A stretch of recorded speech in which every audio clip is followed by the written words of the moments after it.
Right now, Pittsburgh's best sports show is about to begin. Call us or tweet us. We got things to talk about on the Ireland Contracting Nightly Sports Call.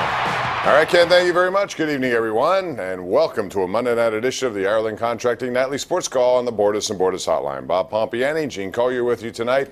You can call us. The number you will see appear on your screen after this segment, 412-575-2600. It's the same as it's been.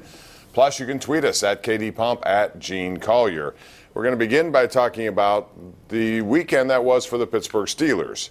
And first off, congrats tonight for Ryan Shazier for winning the Bob Prince Award at the Art Rooney Dinner and Auction. And it helps Catholic charities. It's always a great event. 46 years that event has been going.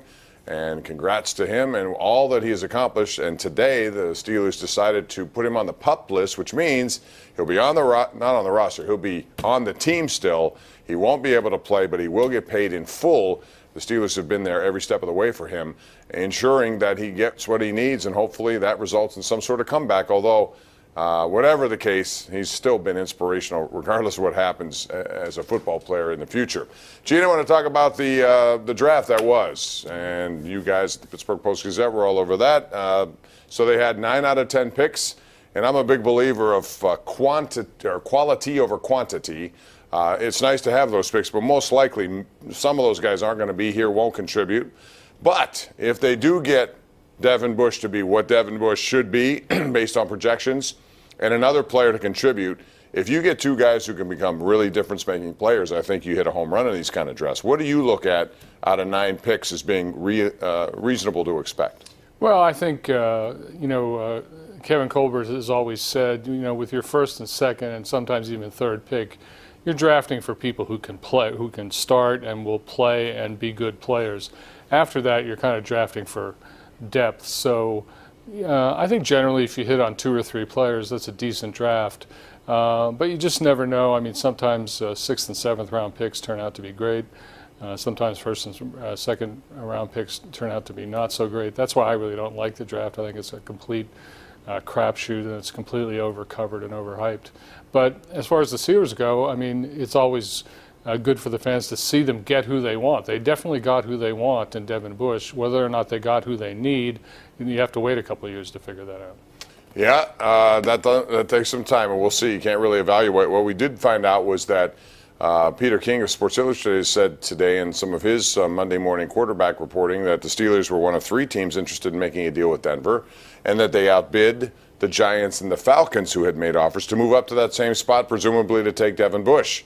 So he was in high demand. And I don't know about you, but I thought 10 picks up into the first round would cost more than what they gave up. I did too. I thought it would cost 4 picks, and they were able to get it with what they got. And, they, as Kevin Colbert seemed to delight in pointing out, they probably wouldn't have got it had they not gotten that pick for Antonio Brown.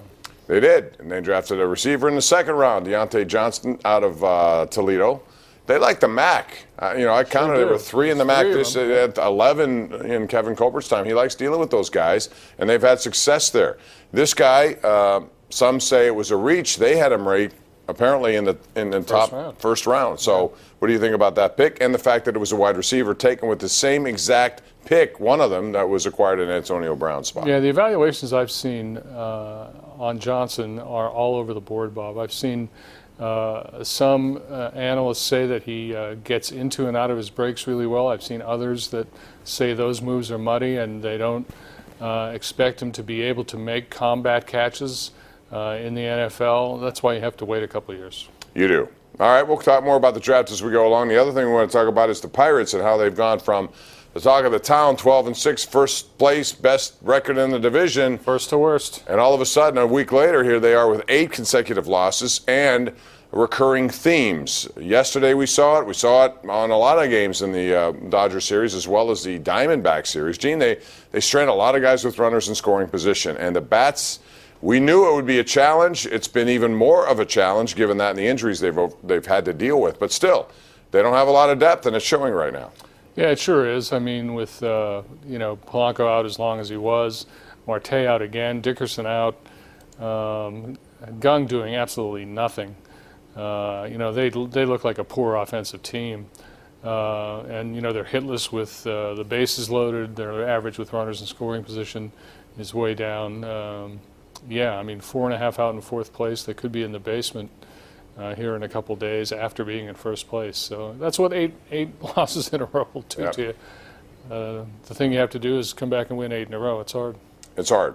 But also you get demoralized as a pitching staff, taxing on the pitching staff, which knows they don't have a lot of margin for error. We'll talk more about that. I have a special announcement concerning Gene's next comedy trip coming up after the break.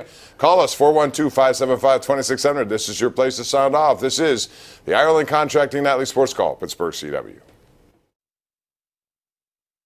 The Ireland Contracting Nightly Sports Call is brought to you by Ireland Contracting, celebrating 25 years as Pittsburgh's #1 home exterior expert in roofing, siding, windows, and gutters, where honesty and integrity still matter.